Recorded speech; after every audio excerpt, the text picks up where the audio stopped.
rolling 4 deep up in the Malibu. I slide through where they slide through and serve beef like a drive-through. My crew brings Christ to the alley. I'm a Cali fool, feed him the rock, call it the alley-oop. Yeah, Brody is yanking where I bring the word. Gunshots, holding prayer circles where they stain the curb. We make disciples where they're toting glocks, cause it's funkier than dope fiend socks. The black side of this, some old steam pots. They rock product till the whole thing drops, chopping and hit the block from old green knots. God's the Father and before Well, welcome everybody to another edition of the Brody File. We ain't playing, you know the deal. Hey, look where we are, New York City. Gotta love it. Why are we in New York? You know the reason. The first debate in the books already, so we had to come here and we experienced it firsthand, and boy, oh boy, what a debate that was, for sure. And look, New York is the epicenter of debate politics, of presidential politics of this 2016 election season, because in New York, you've got Trump Tower. And then from Trump Tower, you head about 20 minutes across the Brooklyn Bridge. And what do you see? Hillary Clinton's headquarters. And oh, by the way, that's right, that debate that we just saw was in Hempstead, New York, about an hour away from the city. And so, here's a recap. The debate for the ages turned into one full of arguing. Trump played aggressor from the start, portraying Clinton as a long-term failed politician. You've been doing this for 30 years. Why are you just thinking about these solutions right now? Well, actually, I have thought about this quite a bit. Yeah, for 30 years. Mr. Trump, typical politician, all talk, no action. On the controversial Trans-Pacific Partnership trade deal, Trump lowered the boom on Clinton, switching positions. You called it the gold standard of trade deals. You said it's the finest deal you've ever seen. No. And then you heard what I said about it, and all of a sudden you were against it. Well, Donald, I know you live in your own reality, but that is not the facts. I have a feeling that by the end of this evening, I'm going to be blamed for everything that's ever happened. Why not? Why not? Yeah, why not? You know, just join the debate by saying more crazy things. All night, policy took a back seat to the hostilities building between these two the past few months. Clinton continued questioning why Trump won't release his tax returns. Maybe he doesn't want the American people, all of you watching tonight, to know that he's paid nothing in federal taxes. I will release my tax returns against my lawyer's wishes when she releases her 33,000 emails that have been deleted. As soon as she releases them, I will release. As the debate moved on, Trump had to play defense on a number of topics, like the birther issue. He has really started his political activity based on this racist lie. Later, it got even more personal as Trump repeated one of his most provocative comments. She doesn't have the look. She doesn't have the stamina. I said she doesn't have the stamina. And I don't believe she does have the stamina to be president of this country. That led Clinton to point out Trump's past statements against women. But this is a man who has called women pigs, slobs, and dogs. There is always so much to sift through after a huge debate like this, and it all starts afterwards in the spin room, and that is where we find my colleague Huma Abedin. Jenna. Thanks, David. Well, after a debate like this one, everyone has an opinion, but whose will get the most traction? I thought it was a great night for Donald Trump. He stood toe-to-toe with Secretary Clinton, who is, nothing but trying to come up with one zinger after the next. And I think he toed the line. He showed the American people that he was ready to be president. I think tonight Secretary Clinton was able to lay out her plans. She showed that she came prepared to talk about the difficult challenges facing this country with solutions that I think will enable all Americans to believe that she is prepared to lead us in the 21st century. Two sides, two stories. The Clinton camp pushing the narrative that Donald Trump came unhinged. I don't think he presented a coherent vision for where he wants to take the country. I think he got dragged down into defending himself. I think he's so narcissistic that for him, when he's challenged on a misstatement or a wrong position he's taken in the past, he just dwells on trying to convince people of his all-knowingness. Trump surrogates, meantime, say the businessman held his own. I'd say the clear matchup on the economy, the clear matchup on trade. I think those were very clear contrasts. I think also that Mr. Trump spoke forthrightly with people and spoke with clarity and conviction. The next debate is less than 2 weeks from now in St. Louis. And to give you an idea of just how important these debates are, a new poll shows they will help roughly half of all voters. Reporting for the Brody File, I'm Jenna Browder. Look back at that debate here in Hempstead, New York. Of course, the Brooklyn Bridge behind me, Hempstead about an hour away or so. And don't forget, another debate, big one coming up, the next presidential debate in the St. Louis area, October 9th, and then of course the last one in Vegas. And what happens in Vegas this time will not stay in Vegas. Hey, by the way, evangelicals and Donald Trump, it's a therapy session to say the least. It's become the Hatfields versus the McCoys. In other words, it's been evangelicals for Trump against evangelicals that are not for Trump. And Eric Erickson and Janet Parshall, two evangelical conservative leaders, had it out the other day, pro and con for Trump.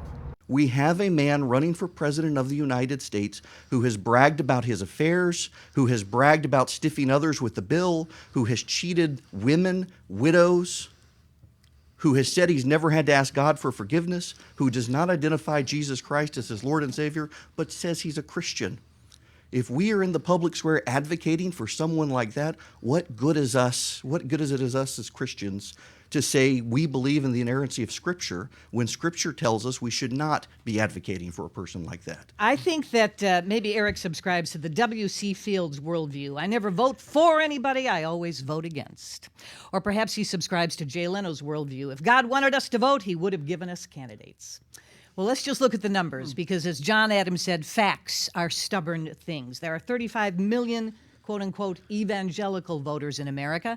28 million are registered to vote. In 2012, it was 335,000 votes in 4 swing states that made the difference. This is, as Jerry said, a profoundly crucial election where every single vote will count. Well, I don't think he's playing us. I think he understands at this point, I'm not so sure he understood it at the very beginning, that he's really got to ingratiate himself with a certain demographic. And I think he's selected the Christian community, in the conservative Christian community, to be the folks that he really wants to receive support from. So what I see is a man who's been shaped in the debates and in the process, who's starting to understand these different groups are the groups that I have to have with me over the long haul. Does Donald Trump have a reputation as a man who likes to surround himself with people who challenge his authority and likes to hear from dissenting opinions? No, quite the opposite. I don't have any confidence that Mike Pence, a good man, will be able to have that influence on Donald Trump. Some interesting conversation there. By the way, Jenna Browder from Brody File, our Brody File contributor, was there. So now we're going to have a little new segment here called Brody and Browder. Hey, and look, here we are. Time for the B&B. Hello, B. Hello, B. How are you? Two Bs. All right, here's my first question. How you doing on the per diem? Are you spending much up here? You know, New York is expensive. Oh, yeah, it is expensive. Hey, the pizza, though, it's a deal. Yeah, you tell Amber C. Strong about the pizza. Our producer, she hates the pizza here. Whatever. Can I say that? Yeah, I don't want to offend New Yorkers. No, you can, and you can say the word hate on the Brody File. That's fine. We hate a lot. No, we don't. Yes, I please. love New York pizza. I just put that out there. Love New York pizza. Thank you, and so I'm good. your biggest fan now. All right, so you talked to this Pastor Jim Garlow out in San Diego, and he's a guy. Tell me about him, because he wasn't necessarily in the Trump campaign, but it seems like he's kind of come along. What's his deal? He, I think, along with a lot of evangelicals, he is a pastor out in San Diego, and he wrote this article, and actually it wasn't even an article, but he was responding to a Facebook post that he got, and it was really why people should consider voting for Donald Trump. And he laid out 18 points. And I would say probably the biggest point was, let's take a look at the platforms here. Okay, Donald Trump, Hillary Clinton aside, what are their party platforms? What are they running on? And he makes the argument that Donald Trump is much friendlier toward the evangelical, toward somebody with Christian beliefs. He makes some other really interesting points, but that's probably the biggest one. You know, it's interesting because on the other side of it is like I was talking to a pastor in Iowa just a few days ago who said, I just can't get there. You know, I just can't. I can't lead my flock down that road, and you know, so I've seen it on both sides. We were talking earlier in the car ride up here to New York about this kind of like that scarlet letter. That, I mean, the reality is that if you're a Christian and you're voting for Trump, there's some baggage that comes with that. Have you seen some of that? Absolutely. You know, I feel like Trump supporters have largely been attacked in this election. You know, it's maybe not the most fashionable thing to support Donald Trump, and I feel like a lot of times, you know, people get kind of they're nervous to come out and support him. They don't want to be considered bigoted or small-minded or not worldly or racist, some of these terrible terms that have been thrown around in this election. So I feel like that's definitely an issue, but I feel like at the same time then there could be some closet Trump supporters. Oh, I bet you there are plenty of those. When we come back, what's coming next? Oh, that's right. What happens if you get the 3 a.m. wake-up call exactly from the President of the United States? Well, Jennifer Wishon is an answer when we come back.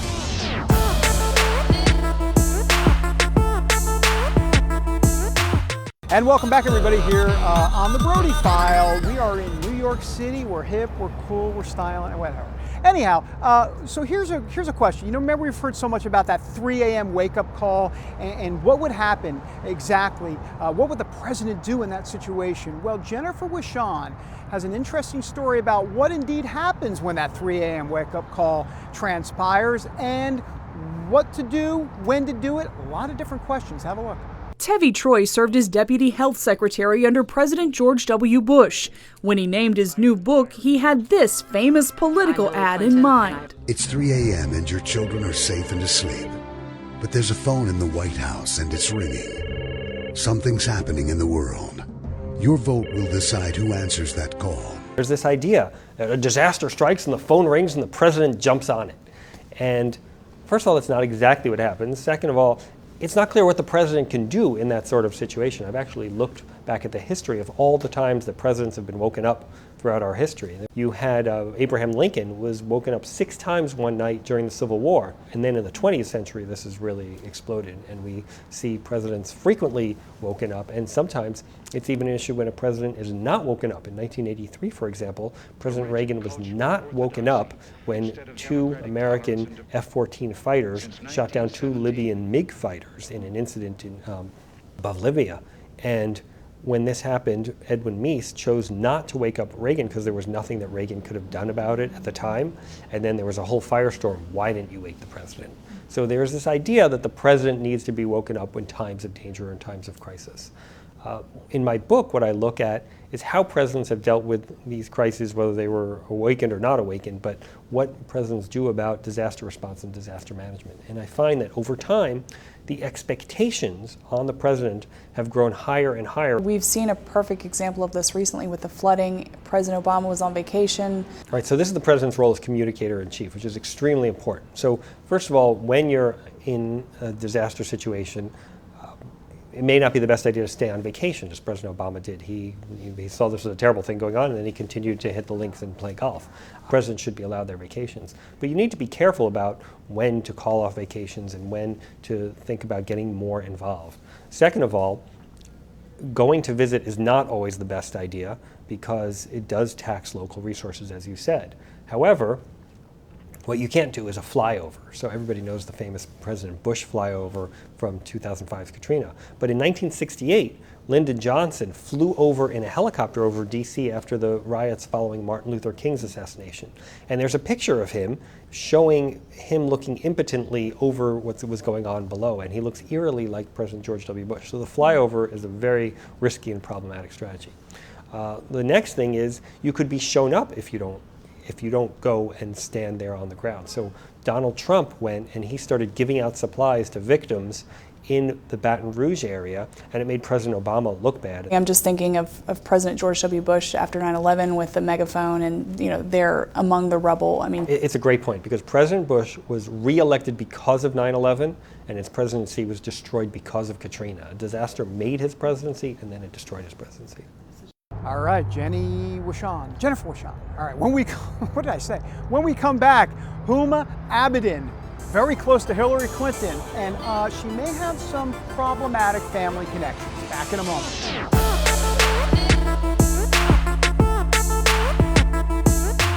Welcome back, everybody, to the Brody File here in New York City. Huma Abedin, very close confidant of Hillary Clinton for over 20 years. Does she have family connections to terrorist groups?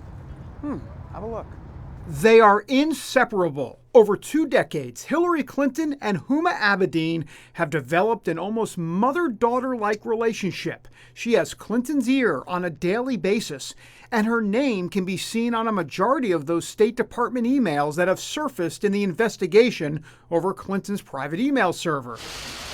That connection isn't the only one raising concerns about Abedin. She is a Muslim American who grew up in Saudi Arabia and worked as an editor under her mother on the Journal of Minority Muslim Affairs. Former presidential candidate and Congresswoman Michelle Bachmann has sounded the alarm for years. What this journal did is look at countries that were not Islamic countries, and they tried to push the advancement of Sharia law in countries that were not Islamic. Critics say the journal opposes women's rights and blames the U.S. for 9/11. Abedin's father founded the journal, and her mother is listed as editor-in-chief. Her brother is involved too, and for nearly a decade, so was Huma Abedin. Huma Abedin was listed as an assistant editor, deciding what they would print, what the stories would be. This was the family business, advancing Islamic Sharia law. The Clinton campaign is pushing back, saying, quote, her name was simply listed on the masthead. She did not play a role in editing at the publication. But Abedin's connections to the journal isn't the only controversy at play here. The family has also ties to this man, Abdullah Omar Nassif, a longtime family friend who helped start the journal. He's also been identified as someone with financial connections to terror groups like Al-Qaeda and the Muslim Brotherhood. Given these revelations, Bachmann wants to know why Abedin received a security clearance throughout her years with Clinton. From what I know of federal law, she never would have been given a security clearance to be anywhere near the First Lady or near a United States Senator with those kind of more than questionable family relationships. Bachmann and some of her GOP colleagues raised these issues about Abedin back in 2012 with a detailed letter saying that she had, quote, immediate family connections to foreign extremist organizations.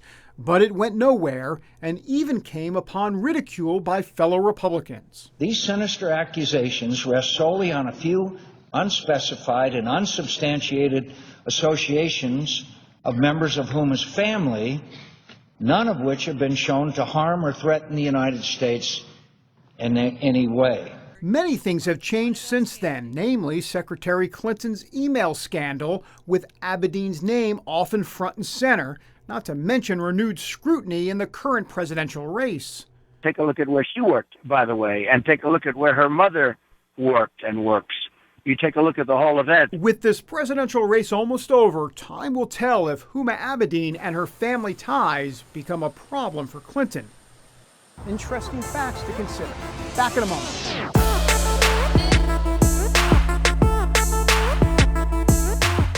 Welcome back, everybody, to the Brody File here in New York City. Time now for one of our favorite segments. We love this because it's hip, it's cool, it's happening. It is Pop-Litical. Amber C. Strong at the helm.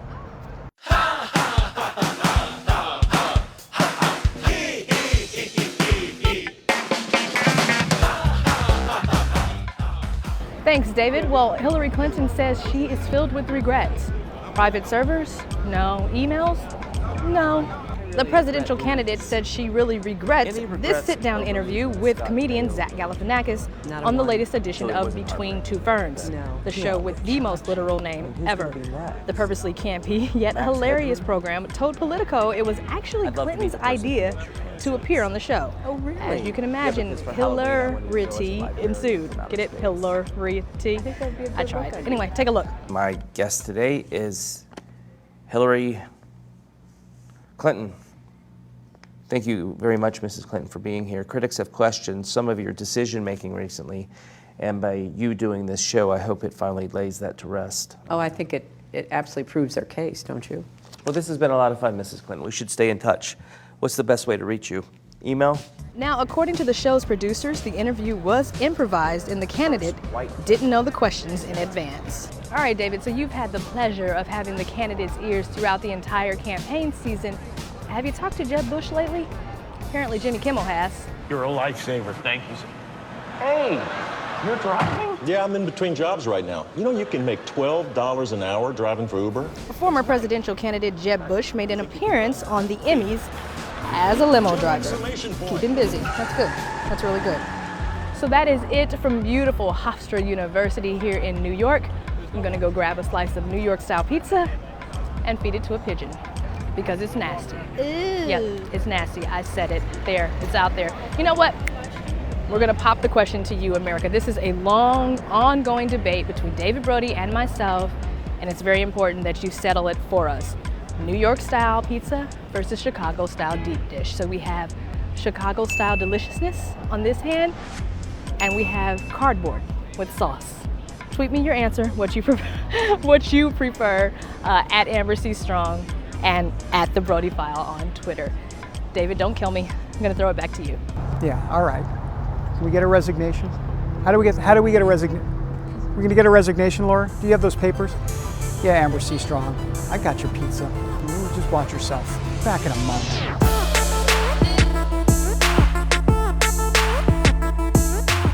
And we're back here in New York City on the Brody File. Hey, look, it's been a great show. Of course we said we're the Brody File. We did such a great show.